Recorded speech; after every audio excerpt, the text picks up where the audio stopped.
Amen. Okay, a thought came to me. This is before we get into the afterburn here, or this could be part of the afterburn. There are those of you out there that have an issue with me not closing my eyes and bowing my head when I pray all the time. You have an issue with me looking straight ahead at the camera or looking. There isn't any verse that requires you to close your eyes or bow your head. Okay? There's no, now if you were in my in-laws' house, you had to keep your hands together like this, or you weren't praying right. Hands higher than your elbows and the whole nine. Okay, there was a whole methodology. But that was the way they understood it. But there's no requirement to do anything in particular. In Scripture, you see them laying flat on their face. You see them with their hands up or not. You see them standing, sitting, kneeling, every possible way. And so, be careful judging how I would pray. And especially if someone else is praying, and my eyes, I'm watching, I'm listening, I'm paying attention to the person praying. I just feel more comfortable if you're praying, I'm looking at you praying. And so that's all well and good. And if you want to close your eyes, et cetera, that's all fine with you too. I'm just explaining because there are people that recently made an issue of it. I'm like, okay. I mean, you can make an issue out of anything. It's so funny, okay? So I don't bow my head and close my eyes all the time. Sometimes I do, sometimes I don't. Okay, hopefully that's now clear as mud. Well, so what we're going to do now is the afterburn, which is our discussion of the teaching. If you have a comment or question, you can line up over in the back of the room here. We'll have you come up one at a time. If you're on live stream, we've got our Shamashim team back there of Kurt and Rob and Gary. Rob's going to read, I think Rob's the one that's going to read the comments and questions, though. Kurt's doing the hard job of supervising the other two, so making sure they behave. Okay, so when we get to live stream, we'll go over there and Rob will read those comments and questions. All of you in the live stream, please be respectful. This is the time where a lot of it can go sideways as everybody has strong opinions about different things. Please be respectful. Okay, Steve, you going to start us off? Yeah, I would like to. Well, it's kind of jumped ahead a little bit because it's related to 112 being proved. You said it's the result of our actions. And for me, that says the reward comes after what we've done, not before. But something else that kind of jumped in my mind was, I think a lot of us have an expectation of a minimum amount of reward based on our decision and what we've done, rather than letting the Father decide what we're going to receive based on what we've done.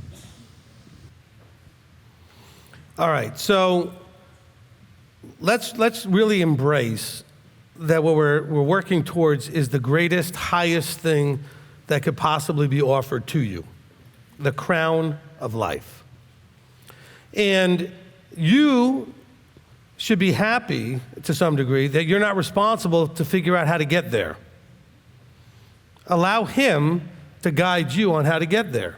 Let Him put the things in your path that you need, the easy things and the hard things, so that you can get there. And so this is a journey to that crown. But for you to think, I mean, even as human beings, we understand the things like no pain, no gain, no effort, no reward, all these things. We understand these intellectually. In life, these things play out. The greater the challenge, the greater the reward. This is a common human thought. Why would it not play out ultimately and not be a thought that really came from above, which is the greatest reward should have the greatest effort, require the most. Not be the easiest thing to do, but that require the most. And the hardest thing there is to do is to change and to grow. The mechanical stuff's easy. So, let's never forget that we're being offered life eternal.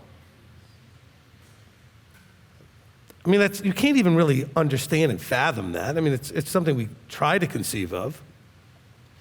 I mean, right now we have pains and aches and issues, and imagine a body without any of that doesn't deteriorate, it doesn't get old and fall apart and is perfect always.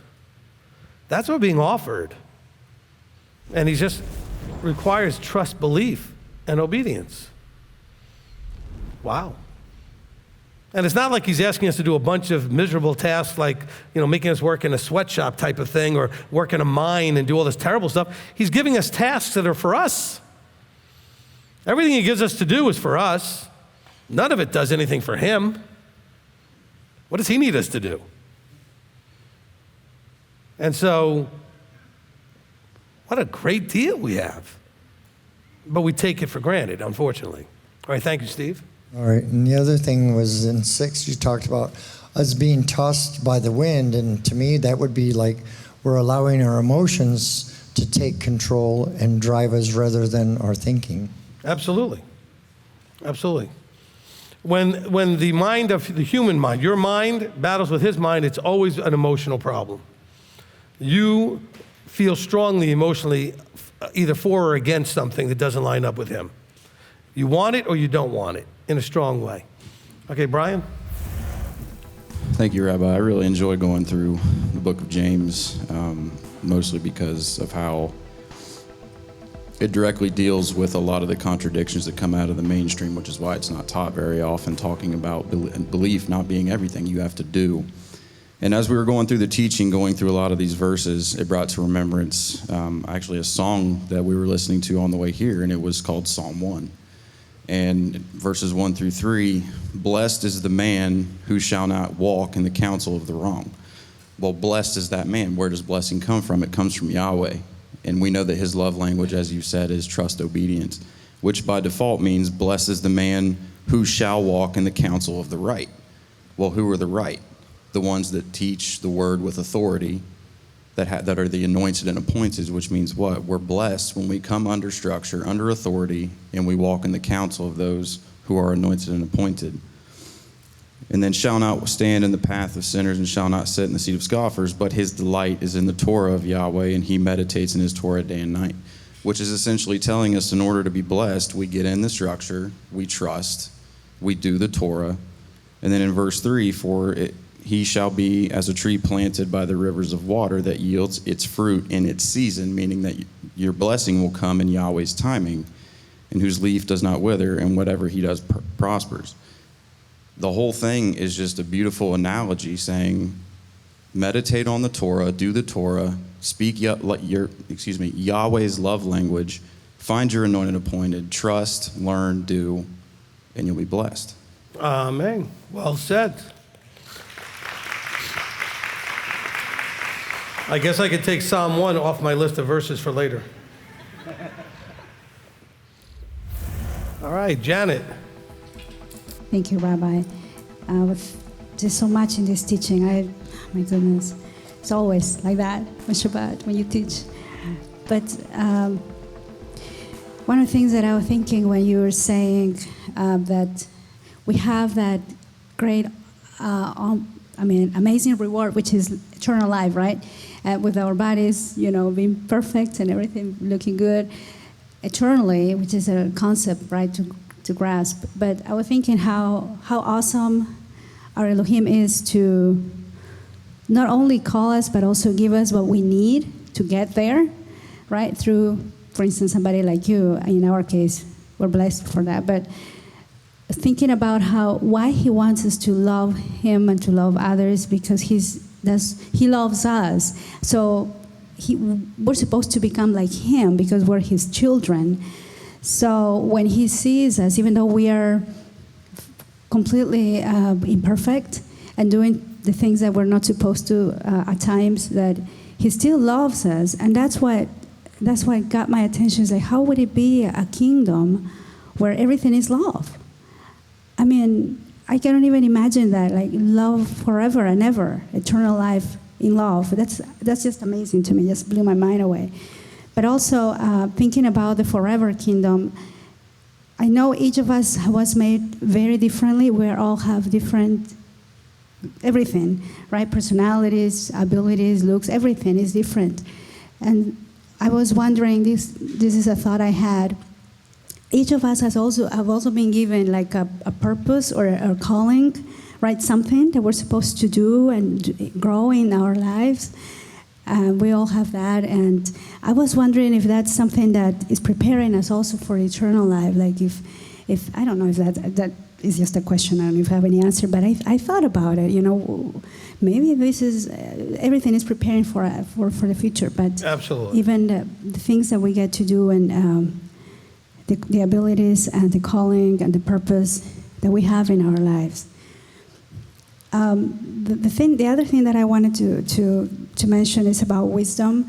When you were talking about, ask and you'll be given the wisdom from above, I was thinking, we can really learn from anybody. When you were talking about we're all humans, we're all creature from our Creator, we really can learn from anybody here in this room, but also anybody outside in the world, even from our children. I learn from my clients a ton, but also even like this week that I mentioned, I have my sister here, and there are things that she's doing in the way she's raising her boy and the way she's interacting that I need to learn. And I've noticed that, how we need to really have that you were saying the rich man versus the other one, which is a lowly of mind.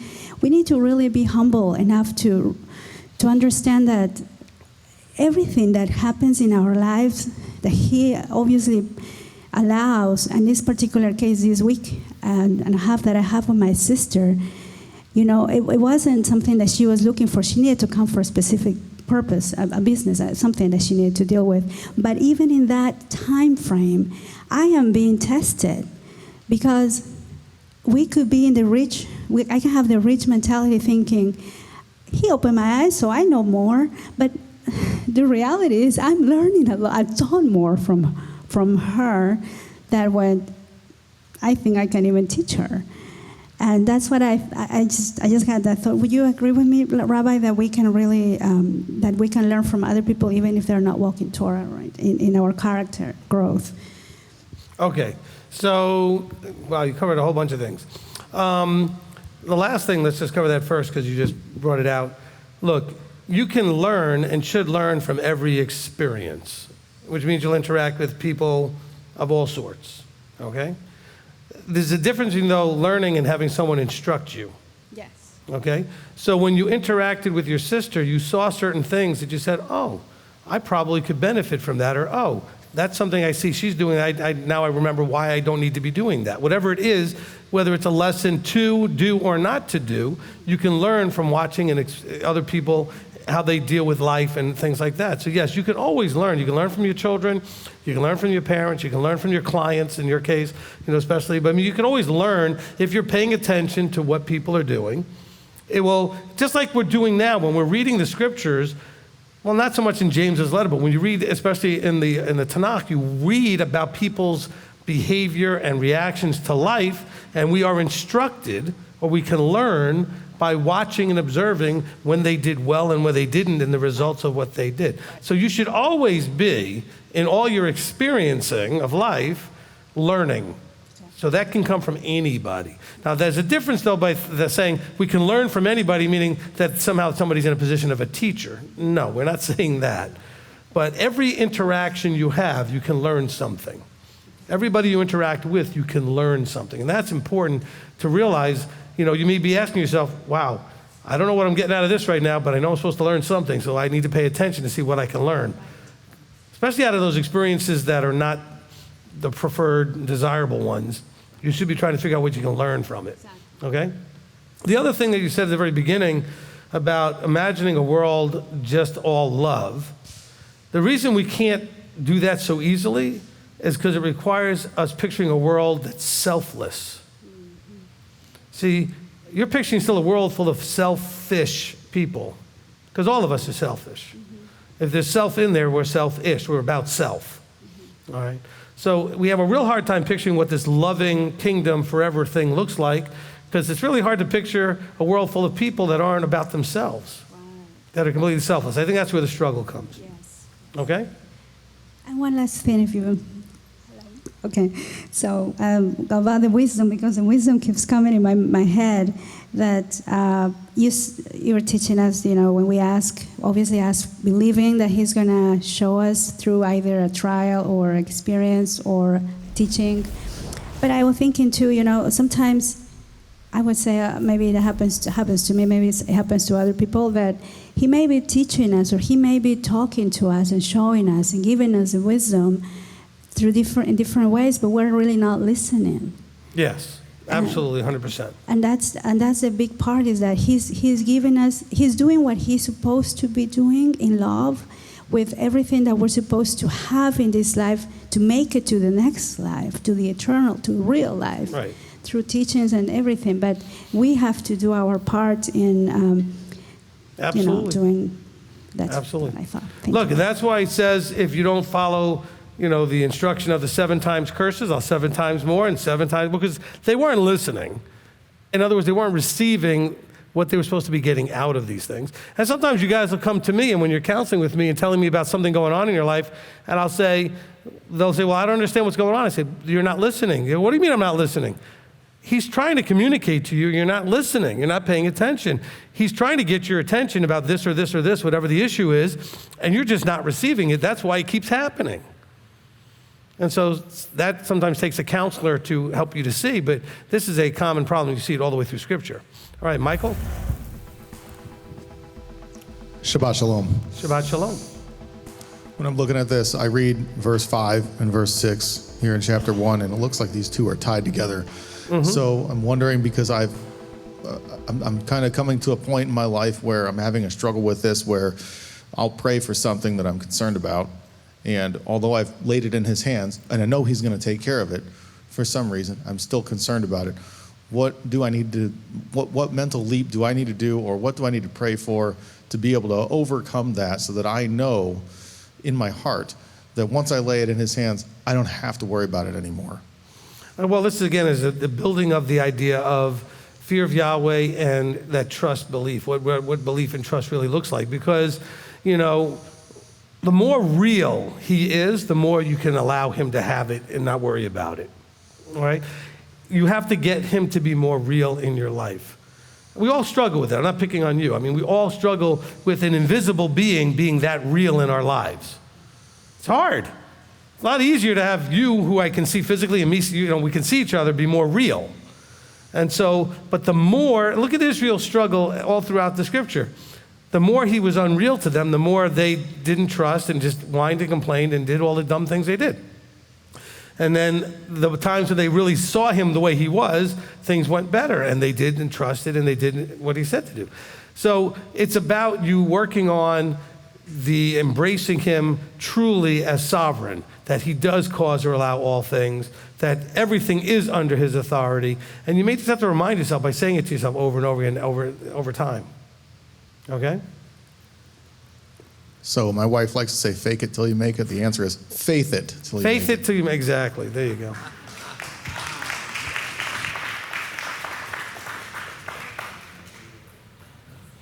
Okay, I'm going to recommend something for an interesting reason. I'm going to recommend something. How many of you are watching The Chosen? Some of you? Okay. I'm going to recommend, and it's in some ways your, typical, mainstream putting together of a thing. In some ways it's not so typical, but in The Chosen, last night I watched, episode, whatever the last episode they have published was. And the last couple of episodes, you can definitely see this problem that Michael's talking about. With Messiah there, they trusted nothing. They were in a panic almost all the time. Now, I'm not saying that I believe that's actually what was going on. I thought there was a lot of things in the last couple episodes that absolutely are not right. Especially Yeshua struggling, getting ready to do the Sermon on the Mount. That was ridiculous, okay? And so, look, I know when I get up here, and I'm not even the fraction of the remotest fraction of whatever Yeshua is, I never get nervous about what I'm going to say. I know he wasn't nervous about what he was going to say, but man, they made him look so nervous. But more importantly, I want you to look at you being like those apostles, because that's, I think, what Michael's talking about. At one point, he gets arrested, and he tells them, I'm coming back, not to worry, just go do what you're doing. And they flip out and go nuts. And it's because they did not trust. Now, there was one or two of them that said, wait a minute, but he said he's going to be back. He says, hey, I'll be right back, I'll be back. And he was. But the thing is, I'm not spoiling anything for you. What I'm just saying is, you know, just watch to see the reactions. The best part about that whole show is what you can learn by watching the way they're portraying the apostles. I think you learn an awful lot. Not that I believe the apostles were this way, but I think we can be that way, like any one of those apostles, the way they're portraying them. So I think I don't think you get a whole lot necessarily out of the way they're portraying Yeshua, but the way they're portraying the apostles, I don't think it's accurate to them necessarily, but you can see yourself in any one of them or several of them at times. And so, Michael, when you just said what you said, it hit me immediately that was exactly what you see the apostles doing in that episode, not trusting what he said.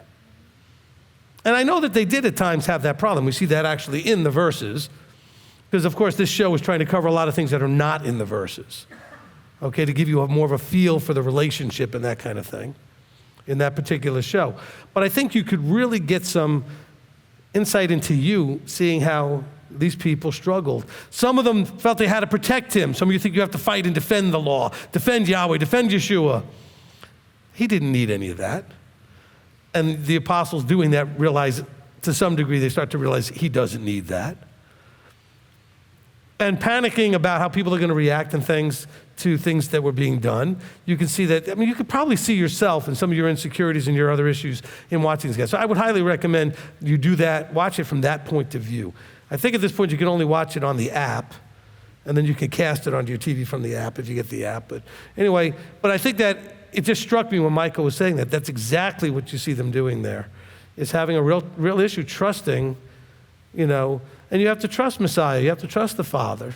If you don't trust them and you don't leave things in their hands, then you're not ready for the kingdom. Okay? And that's a really important piece. Okay, Ashley? Thank you. I wanted to say a couple of things. I'll do the easier one first. When I was sitting over there, you were talking about love languages. I've been trying to study that a lot lately with my kids and try to raise them different ways than I was raising me and my husband and stuff like this. And it dawned on me, Yahweh has a love language as well, and his is the Torah. And I know that seems so simple, but I don't know why I didn't think of that thought of that until now. Mm-hmm. In the Torah is his description of his love language. It's not that the Torah is his love language, but he says, Yeshua himself says, if you love me, guard my commands. So his love language isn't just the Torah, it's you're guarding it is his love language. Okay? Knowing it isn't his love language. Doing it isn't necessarily his love languages, because you can do it without guarding it, and then you're not doing it all the time. Guarding it is his love language. Go ahead. And then the second thing that really stuck out with me was the statement where you said, you struggle where you lack. Obviously, a lot of people know I lack, I struggle with love, and I struggle with positive and negatives and stuff like this. And just something you said clicked. And I think it's when you looked at me and you were talking about people in here, never felt love before. And it's like, try not to curse, so forgive me. I was like, wow, wait a minute. I'm looking at this completely from the wrong point of view. I didn't really understand love when I was growing up, but it's like, I have it here. And I see it here, and I feel it here. But it was because I wasn't loving myself. Right, so it was hard to receive it. Yeah. Yeah. And I kept blocking it. But when you looked at me, with you being my second dad, and you look like him, it was a bunch of wave of, I don't even know the word, And I just want to say thank you. You're welcome. I get it. And, the person that made the cup for me and Rocky and stuff, it's Unleash the Strength is in there. It just is here. I get it. Amen. Thank you. Look, I'm just going to hit this very gently, just real quick, but you could have somebody doing all of these things, but if you're not able to receive it, that's a whole nother problem. In other words, if you still don't think of yourself as deserving, worthy, or valued enough to be loved, or that you should be an object of love, that someone should actually love you, then you could be pushing it away even if it's there. And so I appreciate your comments for that. Okay. Rob. Okay, from Dale Taylor, when in our walk, do we need the individual persons in the fivefold ministry? One more time, I want to make sure I got that. It says, when in our walk, Yeah. do we need the individual persons in the fivefold ministry? I think that's exactly what it says. That's why I don't understand the question. I mean, that's literally what it says. It says, you need these guys in your individual walk to guide you through. Let's just read it real quickly. It says, these people, verse 11, Ephesians 4, he gave some to be emissaries, prophets, evangelists, shepherds, and teachers for the perfecting of the set-apart ones. That's you, individually. And they are to be there until we all come into the unity of the belief and of the knowledge of the Son of Elohim, to a perfect man, to the measure of the stature of the completeness of Messiah. Okay? And there's more. So yes, absolutely, you individually need to find these people. Now, to be clear, doesn't necessarily have to be in the fivefold doesn't have to be 5 separate individual people. I think it would be much more functional if you had one doing each one of the 5 things, so if you have 5 different people. But, groups as small as we are, you're not necessarily going to find, one, let alone 5 of them. And so it's tough. It's just like when you look at the anointing, when Moses' anointing went on to the 70, what percentage was 70 out of, 603,000 men over age 20? And it only went to 70 of them. So it's not a very big percentage, but they should be available. Now, and again, just to be clear, I've never claimed that these 5 are here.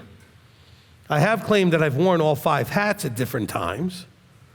Okay, and so I don't generally like to wear all 5 of them, and I feel like I probably function much better wearing 1 or 2 of them than the others.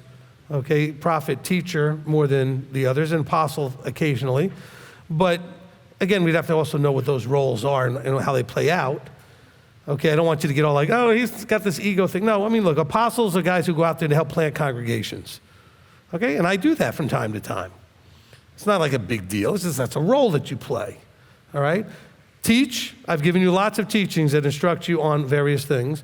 And now prophet's more you have the instruction, but I want to motivate you to actually do what you know to do and not do what you know not to do. That's the cry aloud, spare not kind of motivational teacher. The one that says, come on, this is not a game. We got to do it. Playtime's over. That kind of stuff. Okay? That's more the prophet. But you know that there's a prize and there's also a ramification of not doing it. You got to know what you're striving for and what you're striving against. That's more the prophet than the teacher. And so, yes, you need these guys because otherwise you're going to be tossed around like the wind blowing the sea with the many teachers out there, or people that are doing teachings. Not teacher meaning the fivefold teacher. That's an anointed, appointed teacher. We got lots of people out there teaching. Not all of them automatically are one of these guys. We got guys crying aloud and spare not. Doesn't make them all one of these guys. We got guys planting congregations out. Doesn't make them one of these. This is a unique, specific thing, talking about the anointing and appointing from above to do this particular thing in the process of perfecting the set-apart ones, and so that we no longer are children tossed about, and maintaining the truth in love, and growing up in all respects. There's that part of it. So yeah, lots of people out there starting congregations and they're teaching a mixed mess. Or lots of people are teaching, but they're teaching a mixed mess. Or whatever it is that they're doing. Or they're exhorting you, which is the prophet thing, to do things that are not actually correct. And so that's the part that's really challenging, is how do you find, not how, you have to find them. You prayerfully ask Abba to show you anybody that fits any of these roles. And you need, most importantly, you need the first role, which is you need the teacher. And that's the person that settles all arguments over any instruction. That is your teacher. And so, yes, thank you, Del, for asking that. But yes, you need these, all of you need this in your individual walk. Now, you may not individually need an apostle. A group of you may need an apostle to come and start a congregation. Okay, so you may not individually need the apostle role. Okay?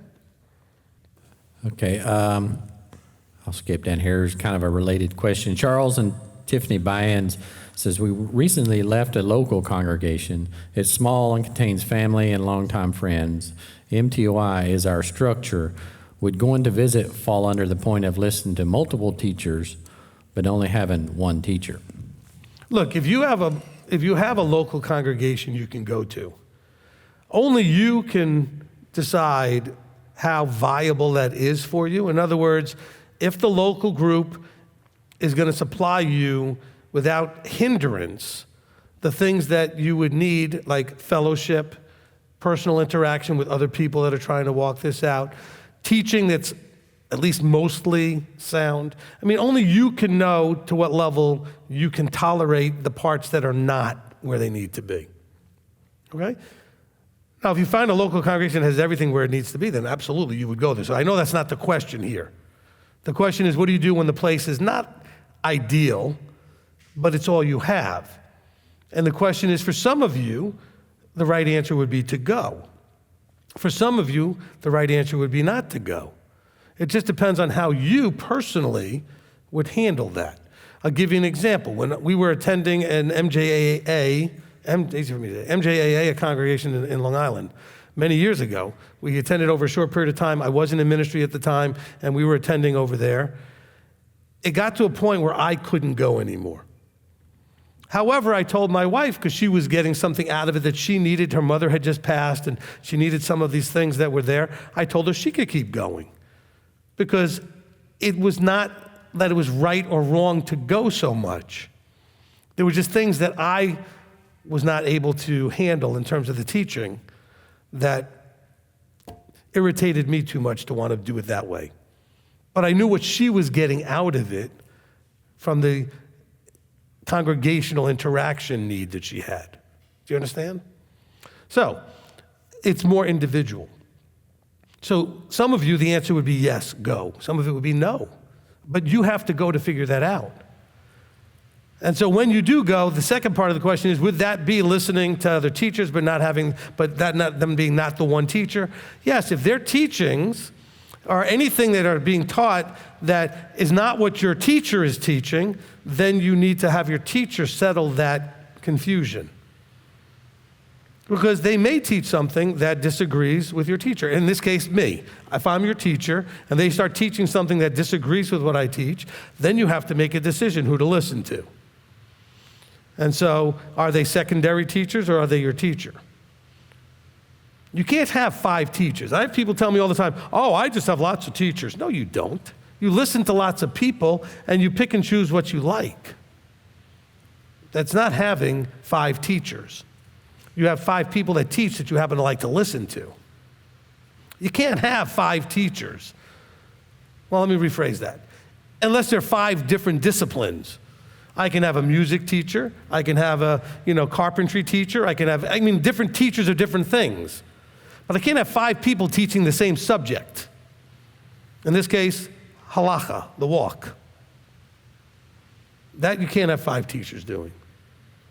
You can listen to 5 teachings. You can listen to hundreds of teachings. You need one to help you not get confused and tossed about. I don't know how else to say it, and I know you know it's true. Some of you just don't like the idea that it has to be me. Well, I apologize for that. It doesn't have to be me. That's your choice, okay? But I'm just telling you what Paul's telling us in Ephesians. Okay, somebody asked the other day, well, does it say that anywhere else? I think it says it everywhere else. Not in this kind of packaging, but I think it's very clear that you need to have a teacher and listen. Paul says to the Galatians, what are you doing? Who taught you this stuff? I didn't teach you this stuff. That's exactly what he's talking about here. He said, hold on, I didn't teach you to do these things. I've not taught you so, Messiah. And so you have your guidance and your instruction. And he expects that he was their teacher, even though they may have had other people teaching as well. Rob? Okay, from Michelle Quigley, says, could the double-minded be related to being lukewarm? I would say that they're connected in a very strong way. The lukewarm and the double-minded are similar from the point of view that the reason why the double-minded stay double-minded is because they're lukewarm. They won't make the decision. Okay? So it's not that they're the same, but one contributes to the other. If you're hot or cold, you have the one mind or the other. But when you're lukewarm, you're kind of going back and forth and you're not really making a choice. So they're connected from that point of view. Next question. Okay, from Anna Uden, says, we should look out for the interests of others. Would that also apply when relationships are based on their terms? Is it selfish to think it's unfair that it's this way? How do you reproach them?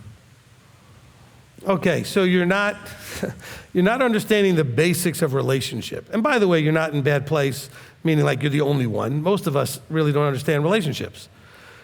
Two cannot have a relationship unless they agree. I know it says two can't walk together, but that's essentially they're walking together in a relationship. Problem is that a lot of you are in relationships where you don't agree and you never made that agreement, and you're stuck now in a relationship that's one-sided. Well, then you need to explain to the other person that you don't agree, and if there's going to be a relationship, you need to come into agreement with each other and negotiate those things out. Otherwise, you don't have a relationship. The problem is you don't want to recognize that you don't have a relationship. Okay, lots of you come to me struggling with your marriage. You're not struggling, you're not married. Legally you are, but unless you're walking in agreement, you're not married. You have a legal right to be together and to be intimate, but your marriage is an agreement. It's not just a legal status that allows you to be intimate with each other legally, okay? It's an agreed relationship.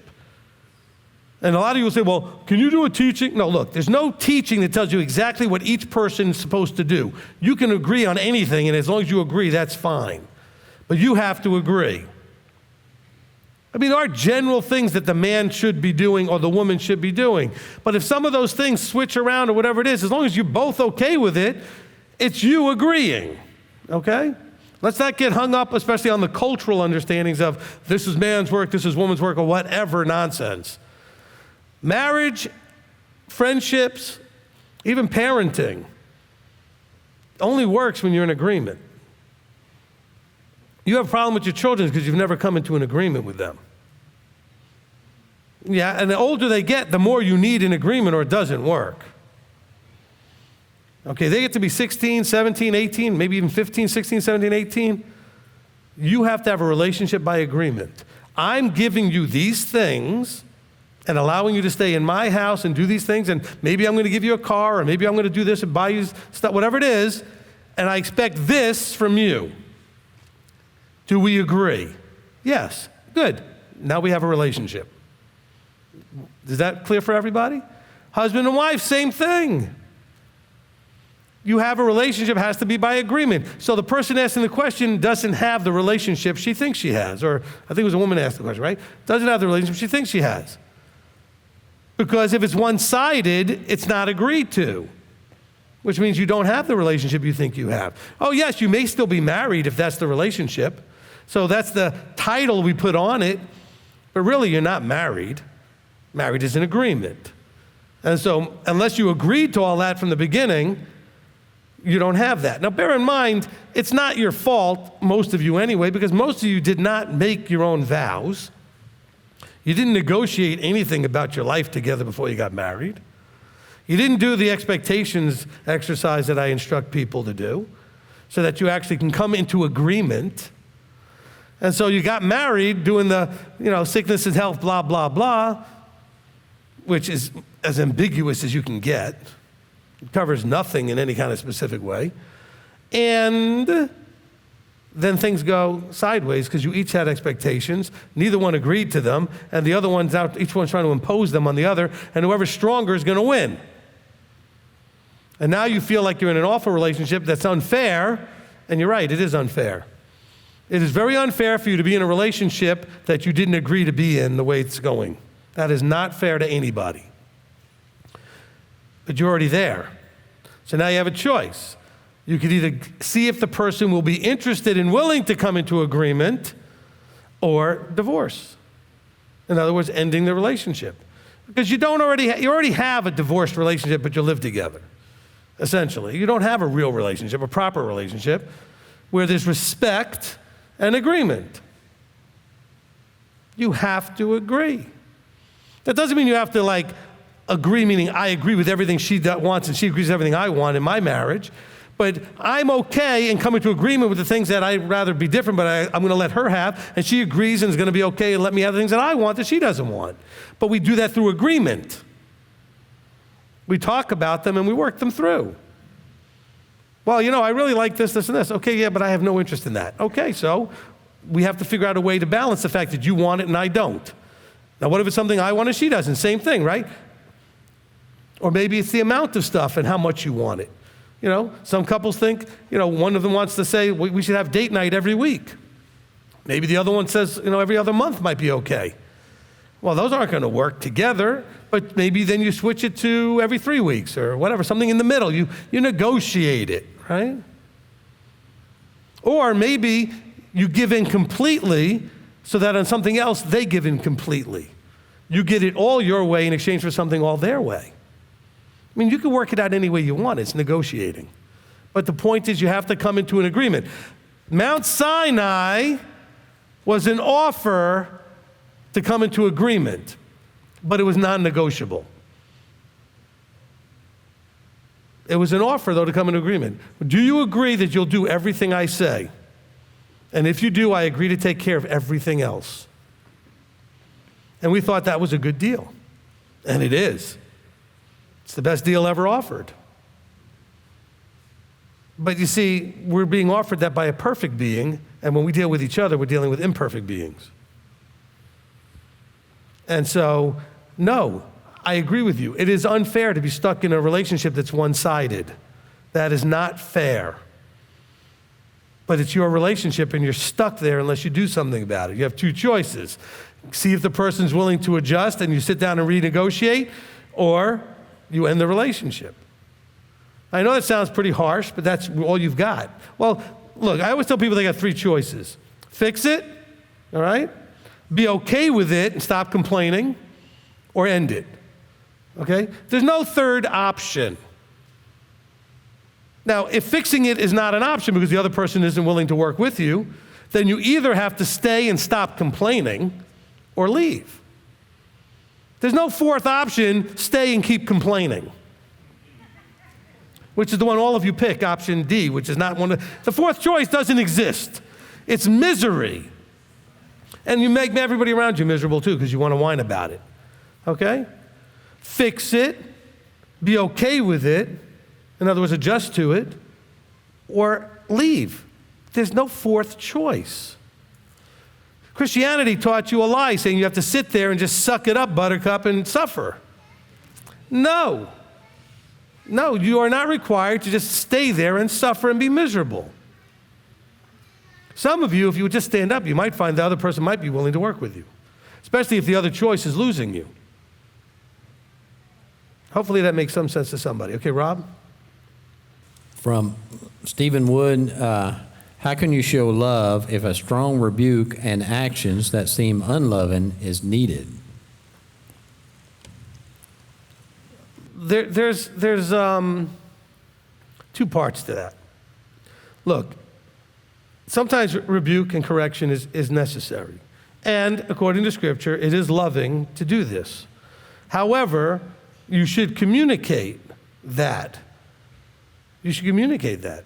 Look, when I punished my children when they were very little, they're like 4, 5, 6 years old, I would always go to them and make sure they understood. I did this because they needed to understand.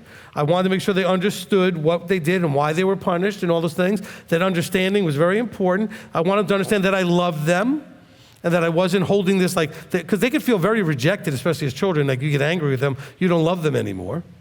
So you have to communicate that I love you, but this correction is needed because if I don't correct it, you might get yourself in a whole lot of hurt that I'm trying to protect you from.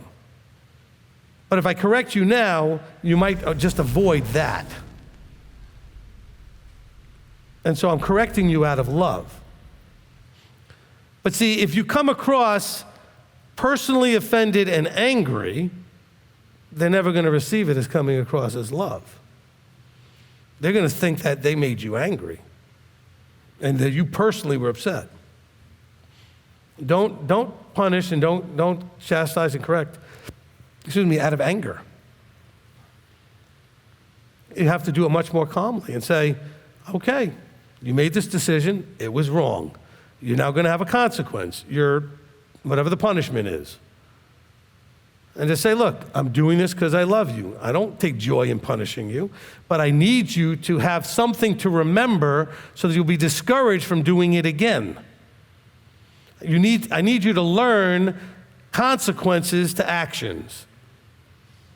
Reaping and sowing, that actions have consequences.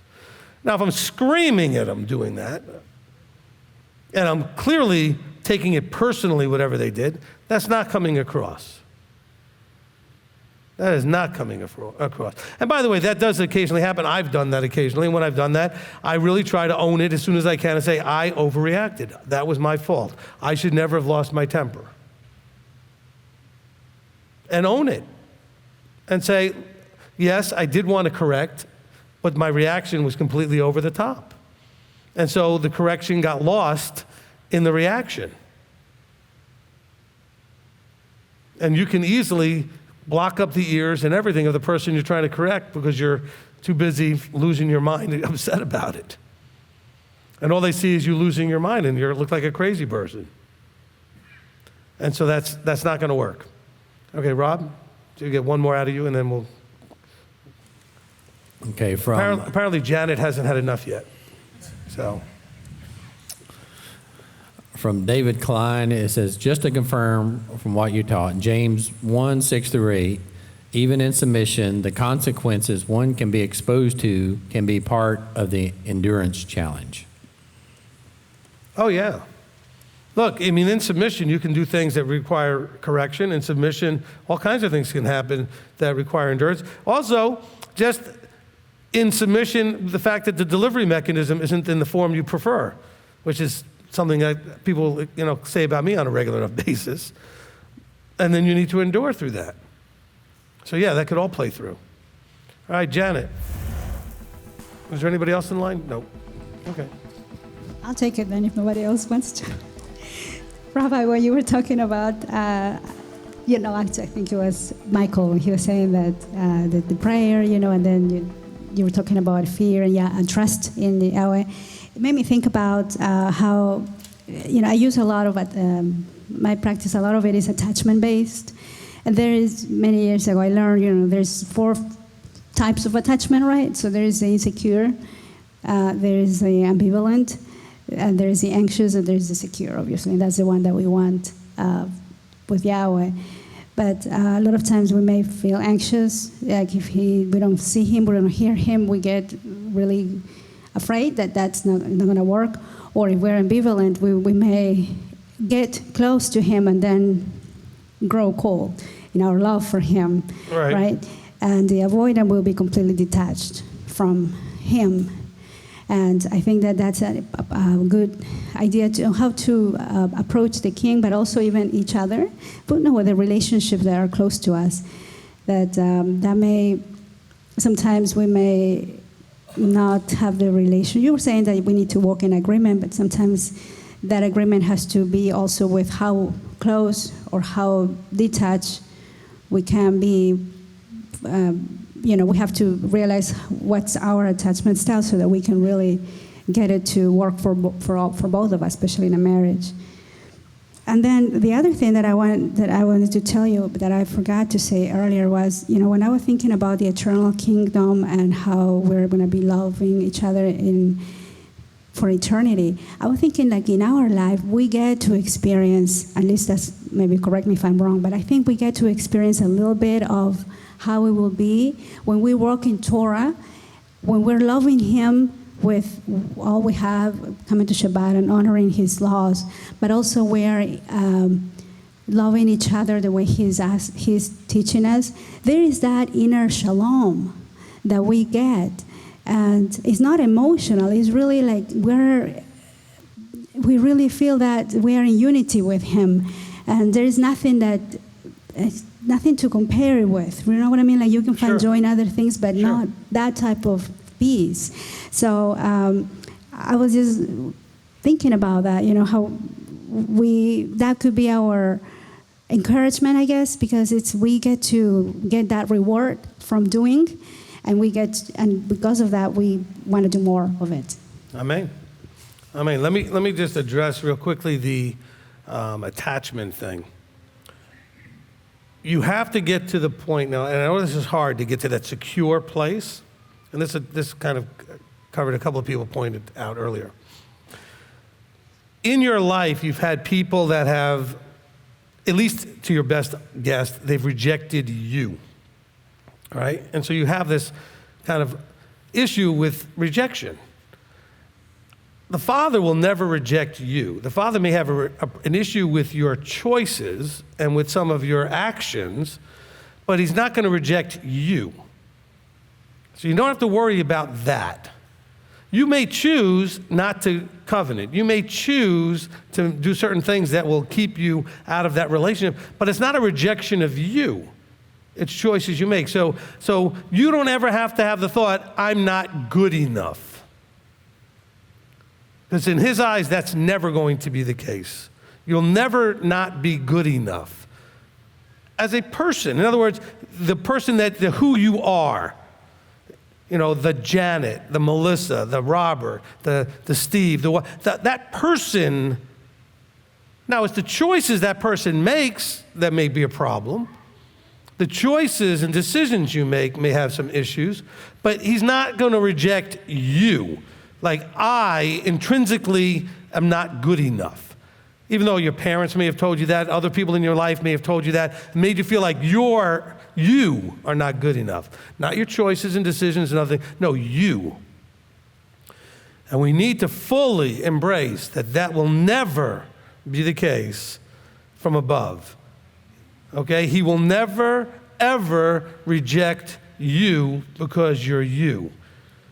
It's your choices and decisions that create a separation between you and him. Not because he just decided, I don't like you.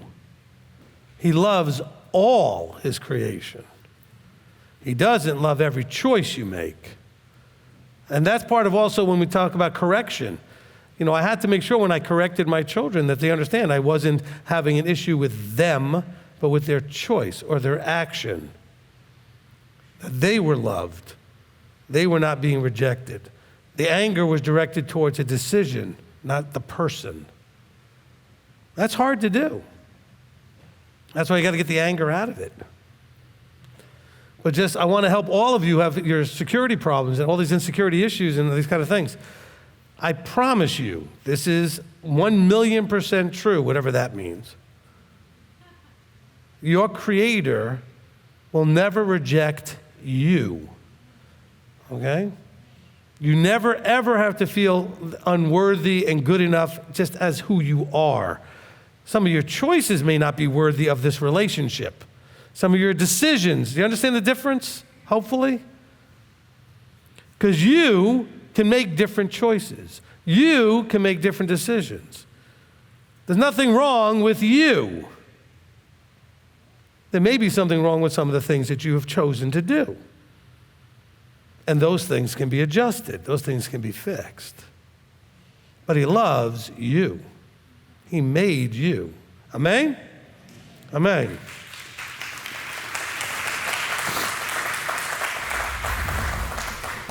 Okay, from unknown, it says, Matthew, I'm sorry. It says, my name is Matthew. Today's teaching brought to remembrance 2 Samuel 22, 26 through 28. Is this an appropriate connection of how these verses may also reinforce today's teaching? 2 Samuel what? 22, verses 26 through 28. Yeah, I think those can go. I mean, look, it's something that, David is speaking here, and it says, talking about Yahweh here. It says, with the kind you show yourself kind, with the perfect you show yourself perfect, with the clean you show yourself clean, with the crooked you show yourself twisted, for you save the humble people, but your eyes are on the haughty to bring them low. It's a sort of poetic way of saying the same idea, that he provides what is needed to bring the haughty low. He provides what is necessary to cause you to choose or recognize that you need to make different choices. Okay, I don't want to say he causes you to choose, because that sounds more like he's controlling the deal, but he's giving you an awareness that there may be a better choice. All right? What's the next question? You said you had 2, right? One more? Yes, this is the last one. From daughter of Abraham, says, a question from my 10-year-old. How does he love people who are not close to him and are not following Torah? Okay, so again, this goes back to what I said a few seconds ago. He loves everybody, and all of us come out of the womb with issues, stiff necks, and all that other stuff. So he loves everybody. Everybody at some point starts off, or at some point is not covenanted and Torah observant and all that kind of stuff. So everybody started out in that condition. Some of you, he punched a hole in your delusion bubble and made you aware that your relationship was not based correctly on the right things. And now you know what to base it on, and now you can make those choices. So all of those out there that are not covenanted, that are not Torah observant, he loves all of them. He's not excited about their choices, but he owns that he's allowed most of that to go on without opening their eyes to the situation. He transfers the ownership to you when he opens your eyes. It's all on him until then. Then you get to own it when he opens your eyes, and you get to see the choices you make, and you get to see what right and wrong. You get to see the things that you could be doing versus what you have been doing, and things you need to stop and things you need to start doing. But up until that point, everybody out there doing everything else, that's all on him, until he chooses to show them otherwise. Not it's on him, meaning he likes it. He doesn't like that people out there hurting themselves, hurting each other, and doing all kinds of awful things. He still loves them, but he's allowing that the world they live in perpetuates these mindsets and these behavior patterns. And he's allowing it to play out, and he has his reasons. So I like that the 10-year-old asked the question. We need to trust that the Father has plans for everybody, that everybody gets a chance, everybody gets their eyes open at some point, and that everybody can have the opportunity to make the choice for the crown of life. Okay? All right, great question to finish with. Thank you I like that the youth are asked for questions.